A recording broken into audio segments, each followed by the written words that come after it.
Hello there, my name's Elizabeth Cooke. I'm a judge in the Upper Tribunal. I'm a solicitor, I've been an academic, I've been a law commissioner, and I now sit in the Lands Chamber of the Upper Tribunal, where we do specialist property disputes, and it is the perfect place for a landlord nerd. Welcome to my kitchen, which has been my office and my courtroom during lockdown in 2020, and it is the perfect place for thinking about tenure and estate, which are the building blocks of land law. Tenure used to be complex, and now it's easy. Tenure is about the way in which you hold land and what you have to do in return for having it. You've perhaps had the first land law lecture where you heard the story of medieval land ownership, where land was granted by the king in return for certain services, which might be the provision of armed men for battle, or it might be praying for the king's soul. Those landowners would grant out land to further people in turn who might perhaps do agricultural services. That's all disappeared. There is only one freehold tenure left, and although it has a name, common soccage, we never use it. We just talk about freehold, and freehold is the word that estate agents use to describe land ownership that isn't leasehold. Leasehold is the other tenure. It means the grant of exclusive possession of land for a term, and a term is a period of time which may be fixed, like 99 years, or it may be a recurring period, such as a week or a month, being the periods when you pay your rent. That term may be written down, or it may be implied by the way you pay your rent. At the heart of every lease there is a contract, whether or not that contract is written down, and whether or not the landlord and the tenant actually know about it, there is a contract, whereas freehold tenure is not based on contract. That's tenure. Estate, again, used to be complex and is now simple. The word estate answers the question, how long do you hold that land for, whether you hold it freehold or leasehold? But we don't have to bother with it for leasehold because time is built into the lease. It's the term of the lease, whether it's 99 years or a weekly periodic arrangement. For a freehold estate, it is still possible to create a fee simple estate and a life estate. It used to be possible to create an entail, which meant that land passed to your direct heirs. That's now consigned to Victorian novels. It is still possible to own a life estate, which means that you hold land for the rest of your life, and that ownership then disappears with you. A life estate can no longer be a legal estate. Here is a conveyance I had to look at work the other day. It's sort of tablecloth sized. Love deeds. It's a conveyance headed "This Indenture." It's got lots of words on the front. It's got a plan, and it is a conveyance from 1911 of some land which was conveyed by two people. It was conveyed by the freeholder, who held their freehold estate in fee simple, and the life estate holder. They both conveyed it because before 1925, they both had a legal estate. Nowadays, only the fee simple can be a legal estate, as can a lease. But a life estate or entail is hidden away. It can't appear on the land register. It can't be transferred by deed so that it becomes one of the deeds of your property. And therefore, somebody buying land doesn't have to bother with it. So that's tenure and estate. Let's talk about successive and derivative estates. An estate, like a carabiner, can be passed from hand to hand.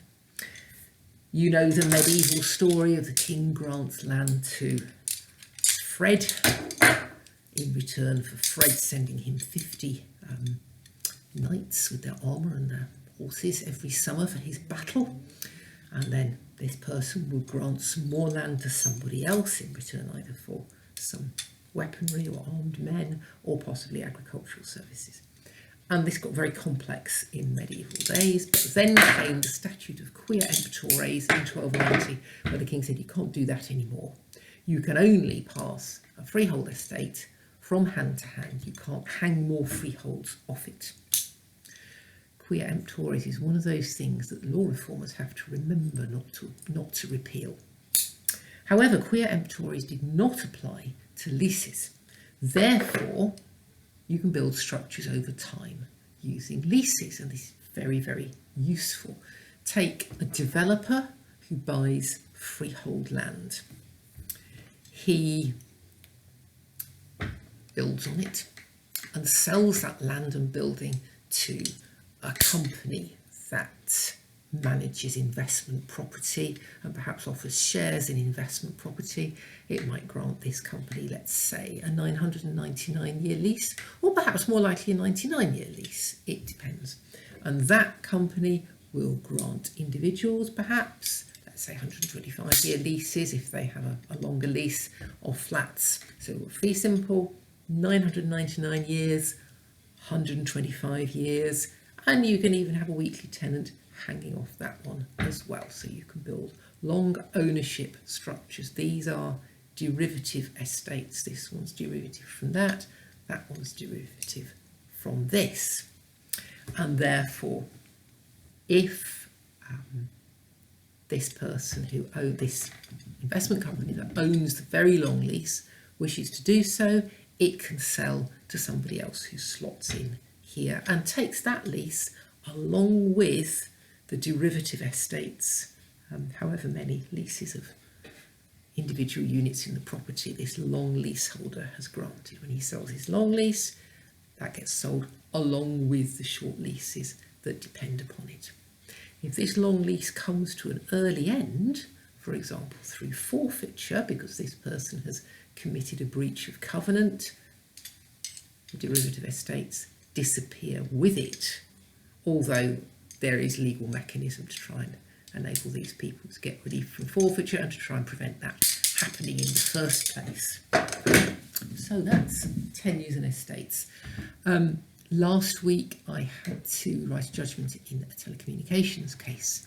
The electronic communications code, as it is known, is a bit of land law that you won't meet in a land law course because you don't need to, but it is the legislation that governs the right of a telephone company to put a mast on your field or an antenna on your roof.